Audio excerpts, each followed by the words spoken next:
দর্শক, চমক দিয়ে টি-20 বিশ্বকাপের জন্য বাংলাদেশের 15 সদস্যের দল ঘোষণা করলো বাংলাদেশ ক্রিকেট বোর্ড বিসিবি।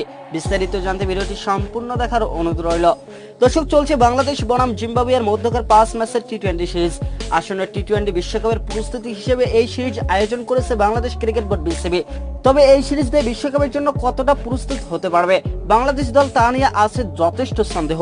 দর্শক, কিছুদিন আগে অলরাউন্ডার সাকিব আল হাসান বলেছিলেন জিম্বাবুয়ে আমেরিকার মতো দলের সাথে খেলে বিশ্বকাপের প্রস্তুতি নেওয়া কোনোভাবেই সম্ভব না। তবে আজকে আলোচনা করব বাংলাদেশের টি-20 বিশ্বকাপের দল নিয়ে। কেমন হবে টি-20 বিশ্বকাপের দল, শেষ মুহূর্তে কারা পাবে টি-20 বিশ্বকাপের টিকিট, বিশ্বকাপ দলে চমক দিবে বিসিবি নাকি সবার প্রত্যাশায় স্কোয়াড ঘোষণা করবে নির্বাচকরা।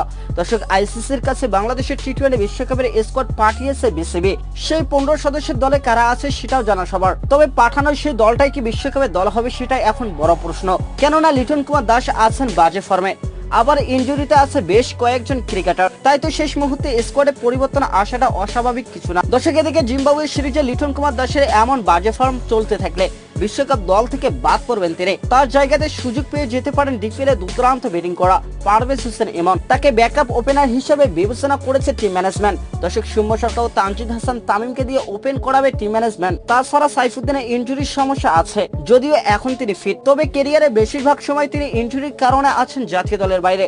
কোনো ক্রিকেটার ইনজুরিতে না পড়লে আইসিসির কাছে পাঠানো দলে কোনো পরিবর্তন সম্ভব না, শুধুমাত্র লিটন কুমার দাস বাদে। দর্শক, টি-20 বিশ্বকাপের জন্য বাংলাদেশের 15 সদস্যের সম্ভাব্য স্কোয়াড: নাজমুল হোসেন শান্ত অধিনায়ক, লিটন কুমার দাস, পারভেজ হোসেন ইমন, সৌম্য সরকার, তানজিদ হাসান তামিম, সাকিব আল হাসান, মাহমুদুল্লাহ রিয়াদ, তৌহিদ হৃদয়, জাকের আলী অনিক, শেখ মাহাদি, রেশাদ হোসেন, সাইফুদ্দিন, তাসকিন আহমেদ, শরীফুল ইসলাম, মুস্তাফিজুর রহমান এবং তানজিম হাসান সাকিব।